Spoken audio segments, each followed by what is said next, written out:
Thanks so much for tuning in, guys. This is William from Fitness for Back Pain. This is your first time here. Thank you so much for checking it out. I make these videos for you guys. You guys send me your questions. I get questions from online all the time, and I like to bring them here and answer them the best way that I can that coexist with my way of training, my way of teaching, my way of coaching, my way of getting people to the results they want to ultimately see. So in today's episode, I'm answering a question from someone that asked a very interesting question, one that can really be answered a few different ways.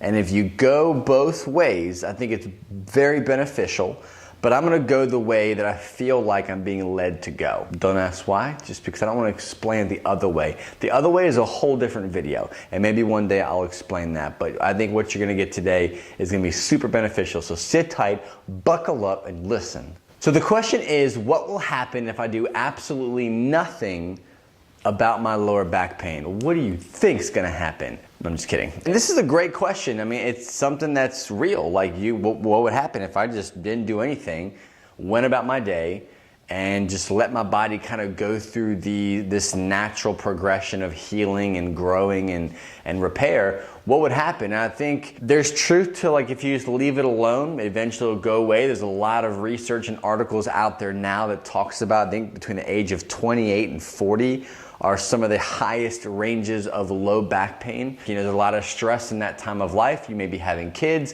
you might be just getting married, or you might just be in a super stressful, trying to navigate life situation. So, which is why I kind of tend to stay away from, hey, just sit back and wait 15 years. And when you've got kids that are in college, you got money in the bank, and you're hopefully doing what you want to do for the rest of your life, your stress is gonna be gone, and you'll just feel so much better.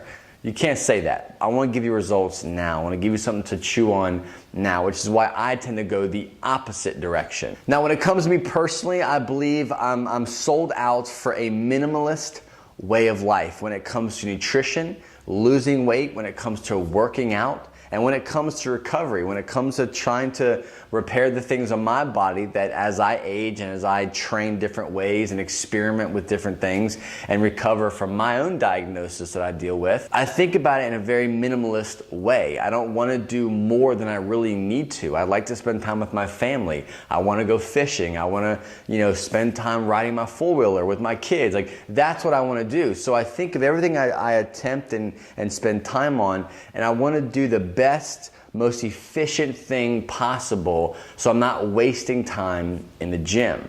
Now, you might be the opposite way. You might love spending hours and hours and hours in the gym. That's great. But depending on the way you look at it, I personally think that less can oftentimes and more often be more. So when it comes to recovery, I believe that reintroducing things very slowly is way better than going from 0 to 60. What happens is someone who's had a fusion, some kind of procedure or some kind of chronic pain or whatever your situation may be, your doctor says, you know what, you're good to go, hop back in the gym and start working out. Well, that person loves to work out. They run back to the gym, they hop on the treadmill, they start doing the things they used to do before they were injured or before they had the procedure. Because that's what their bodies are used to. Their brain is used to that. They know what they used to be able to do. It hasn't really been that long, so I should be able to do that kind of stuff just fine. But what they find out is they go do this stuff, they try to do as close as they can to what they used to be able to do to prove to themselves they haven't lost their fitness, but then they get wrecked.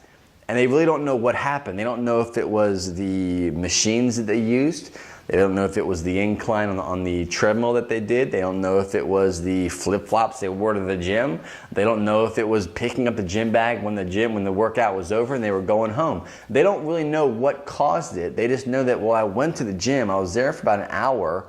I did all the things. I was kind of safe. So why is my back so trash now? And they kind of say, well, my doctor said to go back to the gym and to make sure I'm working out. So I guess it'll just pass. So they go back to the gym and they work out and they repeat this. And this is what I call your pain cycle. And I actually have an entire course that talks about your pain cycle. It dissects people's life and it teaches you how to do a complete audit to figure out why and what your pain cycle is being fueled by. If you're interested in that, I will link that in the comment section below. So when you're on this constant pain cycle, you don't really know what's causing it. If you're trying to do all the things and get back to where you were as fast as you can to prove to yourself or your friends or the people around you, you don't have any grasp on what's causing the irritation. You don't know if it's a mental thing. You don't know if it's a stress thing or an exercise thing. You don't, which is why I believe from the bottom of my heart to take a minimalist approach. Reintroducing the things that you used to do. If your favorite exercise was the deadlift, you can't just go back and say, well, I used to warm up with 135. So I'll just do my exercise at 135 and I won't go any heavier. That should be fine. When really it's not. That may not be fine at all. Where you should just be working on the hip hinge. You need to make sure that your brain is not afraid to bend at the hip like you should be doing. So instead of loading the bar and doing what you used to do, you have to think about it. You have to reintroduce it very, very slow. And sometimes this process will go fast, where you'll do the bodyweight hinges and you're fine. You'll do the bar hinges or deadlifts and you're fine. You might add 10 pounds to each side and you're fine. Next thing you know, within 2 to 3 months, you're back at 135 and you're pain-free because you've allowed your brain to feel safe. Your body feels safe to this exercise despite your fusion, despite your discectomy, despite any kind of chronic issue you may be having. Now you feel safe because you've taken the time to reintroduce instead of going from 0 to 60. So to answer the question from that point, no, I don't think doing nothing is good. I think what's more beneficial is learning the art of reintroduction.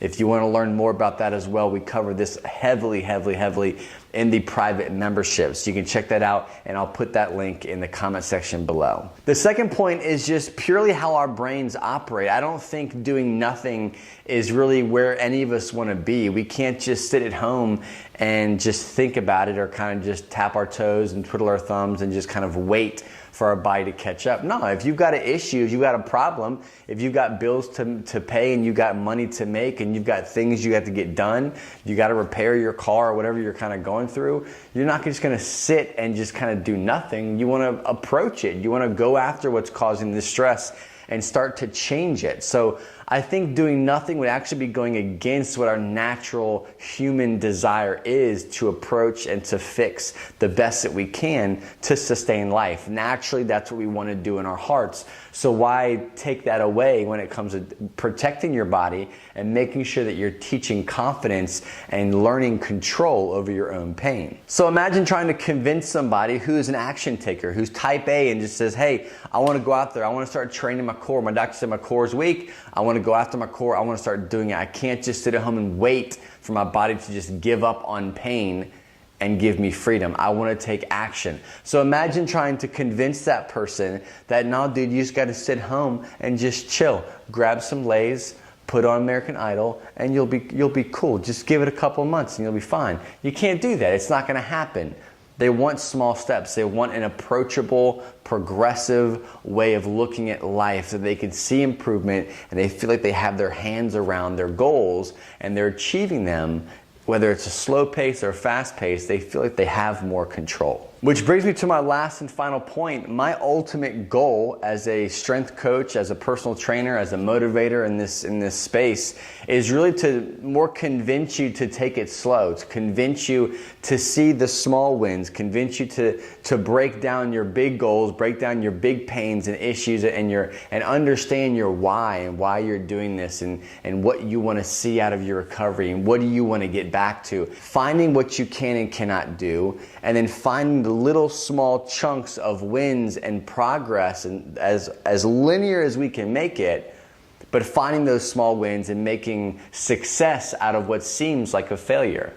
That's my ultimate goal, and it's a process that is very slow. There's no quick fix to it. There's not a tennis ball secret that you can just start smushing things and your body gets better. It's a process. It's a mental game and it's a physical game. I teach all of my students that. I teach all of my private members that it is just as much of a mental game as it is a physical game. So if you're trying to rush it, it's not going to work. If you're trying to just wait it out, it's also not going to work. You have to understand how the human body, how the human brain works. You have to understand your own personal personality and the way you approach life. If you like to have control, if you like to make movements, progress, a linear type of change, then I heavily encourage you to start to reintroduce the old things back into your life. Don't go 0 to 60. Don't overthink it. Don't try to get back to what you used to do.